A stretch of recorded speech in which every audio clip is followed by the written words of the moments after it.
Equipments लगे रहते हैं उनका टेम्परेचर इतना ज़्यादा हाई होता है कि हम उन पर खाना पका सकते हैं। तो फ्रिज के बाहर इतना ज़्यादा टेम्परेचर और अंदर की तरफ एकदम ठंडा ठंडा, यह कैसे पॉसिबल है?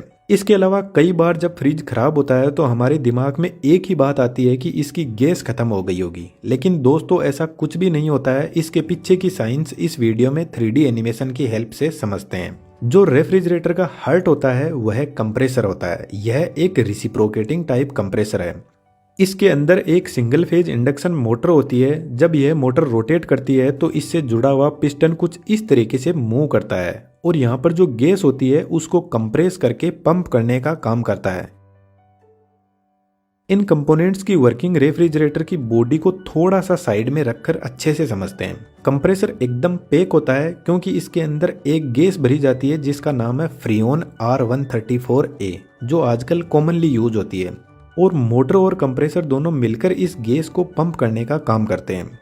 जब कंप्रेसर इस गैस को कंप्रेस करता है तो इसका टेम्परेचर 90 डिग्री सेंटीग्रेड तक इंक्रीज कर देता है और प्रेशर 8 बार तक बढ़ा देता है और इस गैस को हम रेफ्रिजरेंट भी बोलते हैं।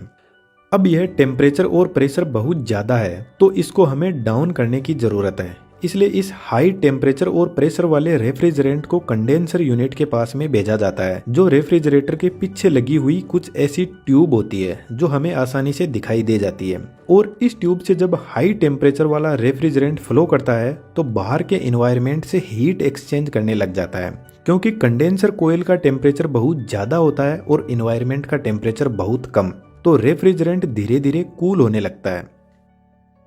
कंडेंसर के ऊपर कुछ इस तरीके के सपोर्टिंग वायर लगे रहते हैं जो कंडेंसर को सपोर्ट भी करते हैं और रेफ्रिजरेंट को कूल करने में भी हेल्प करते हैं। क्योंकि यह कंडेंसर ट्यूब से टच रहते हैं तो कंडेंसर ट्यूब का टेम्परेचर कुछ इनमें ट्रांसफर हो जाता है और इन्वायरमेंट से यह हीट को एक्सचेंज करके रेफ्रिजरेंट को ठंडा करने में हेल्प करते हैं।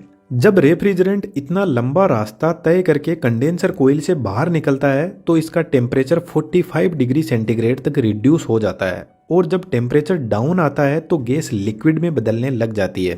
इसको थोड़ा आसानी से समझे तो जब हम पानी को गर्म करते हैं तो वह वेपर में बदल जाता है और जब उनको ठंडा करते हैं तो वापस लिक्विड में बदलने लग जाता है। तो ठीक ऐसा ही इस गैस के साथ में होता है।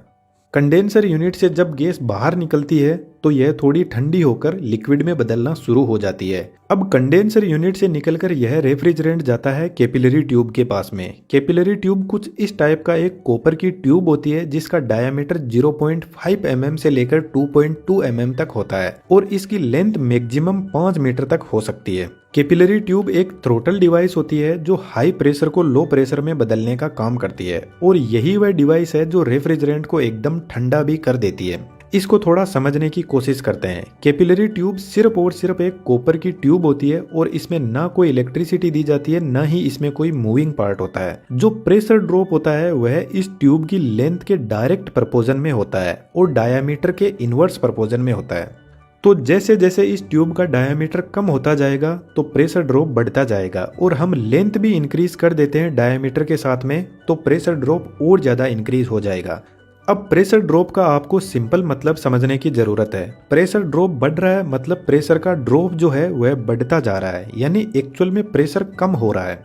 तो जब रेफ्रिजरेंट इस कैपिलरी ट्यूब से बाहर निकलता है तो उसका प्रेशर ड्रॉप होकर 0.6 बार तक पहुंच जाएगा और जब इतना प्रेशर का ड्रॉप हो जाएगा तो टेम्परेचर भी रिड्यूस हो जाएगा। तो जब इस ट्यूब के अंदर रेफ्रिजरेंट एंटर हो रहा था तो उसका टेम्परेचर था 45 डिग्री सेंटीग्रेड और जब बाहर निकलेगा तो उसका टेम्परेचर -16 डिग्री सेंटीग्रेड तक पहुंच जाएगा। और जब टेम्परेचर इतना कम हो जाएगा तो 75% जो गैस थी वह लिक्विड में बदल जाएगी।